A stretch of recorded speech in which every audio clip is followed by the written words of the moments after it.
எஸ்கேஆர்என் TV நேயர்களுக்கு வணக்கம். நாம் இன்னைக்கு திரை விமர்சனத்தில் ஜென்டில் உமன் திரைப்படத்தின் திரை விமர்சனத்தை பற்றி தான் பார்க்க போகிறோம். இந்த படத்தை ஜோசுவா சேதுராமன் இயக்கியிருக்கிறாரு. ஹரிகிருஷ்ணன், லிஜோமோல், லஸ்லியா, தாரணி, ராஜீவ் காந்தி, சுதேஷ், வைரபாலன் மற்றும் பல நட்சத்திரங்கள் நடிச்சிருக்கிறாங்க. இந்த படத்தோட கதை என்னென்னு பார்த்தீங்கன்னா, சென்னையில் உள்ள அடுக்குமாடி குடியிருப்பில் புதிதாக திருமணம் செய்து கொண்ட ஹரிகிருஷ்ணன் மற்றும் லிஜோமோல் இருவரும் நன்றாக வாழ்ந்து வருகிறார்கள். தன் மீது கணவர் அளவுக்கு அதிகமான பாசத்தோடு இருக்கிறார் என்று நினைத்து வாழும் லிஜோமோலுக்கு தன் கணவன் தப்பானவன் என கணவனின் செல்போன் மூலம் அவர் வேறு ஒரு பெண்ணுடன் தொடர்பில் இருப்பதை தெரிந்து கொள்கின்றார். இதனால் கடும் கோபம் அடையும் லிஜோமோல் கணவரை கொலை செய்து விடுகின்றார். இரத்த வெள்ளத்தில் கணவர் இறந்து கிடப்பதை பார்த்து சற்றும் கலங்காமல் கணவர் உடலை குளிர்சாதன பெட்டியில் மறைத்து வைத்துவிட்டு சாதாரணமாக தனது வேலையை பார்க்க தொடங்குகின்றார். இந்த சூழ்நிலையில் ஹரிகிருஷ்ணனை காணவில்லை என்று அவரது காதலி லஸ்லியா போலீசில் அளித்த புகாரின் பேரில் விசாரணை தொடங்கும் போலீசார் ஹரிகிருஷ்ணனுக்கு என்ன நடந்தது என்பதை கண்டுபிடித்தார்களா இல்லையா, கணவரை கொலை செய்துவிட்டு சகஜமாக உலா வரும் லிஜோமோல் சட்டத்தின் பிடியிலிருந்து தப்பித்தாரா இல்லையா என்பதே இந்த படத்தின் மீத கதை.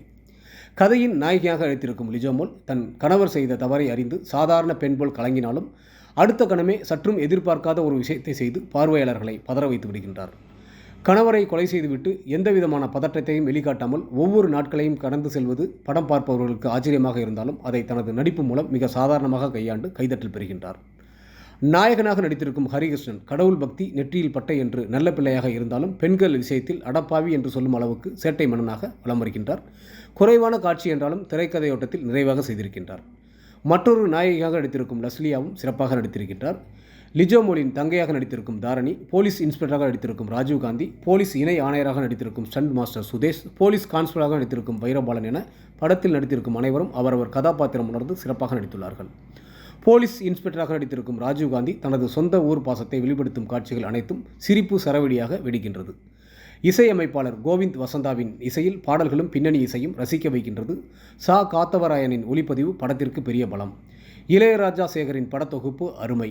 பெண்கள் எந்த நிலைக்கு சென்றாலும் அவர்களை ஆண்கள் தங்களுக்கு கீழேதான் வைத்திருக்கிறார்கள் உள்ளிட்ட வசனங்கள் மூலம் பெண்ணியம் பேசினாலும் அதை கிரைம் சஸ்பென்ஸ் ஜேனரோடு சேர்ந்து கமர்ஷியலாக சொல்லியிருக்கும் இயக்குனர் தான் சொல்ல வந்ததை ஜனரஞ்சகமாக சொல்லி ரசிக்க வைத்தாலும் அவர் படைத்திருக்கும் பெண் கதாபாத்திரங்கள் போடும் திட்டம் சினிமாத்தனமாகவும் நம்பும்படியாகவும் இல்லாதது படத்தின் பலத்தை சற்று பலவீனப்படுத்தும் வகையில் இருக்கின்றது. இயக்குனர் ஜோசுவா சேதுராமனுக்கு பாராட்டுக்கள். ஒட்டுமொத்த படக்குழுவினருக்கும் எஸ்கேஎன்ஆர் டிவி சார்பாக வாழ்த்துக்கள்.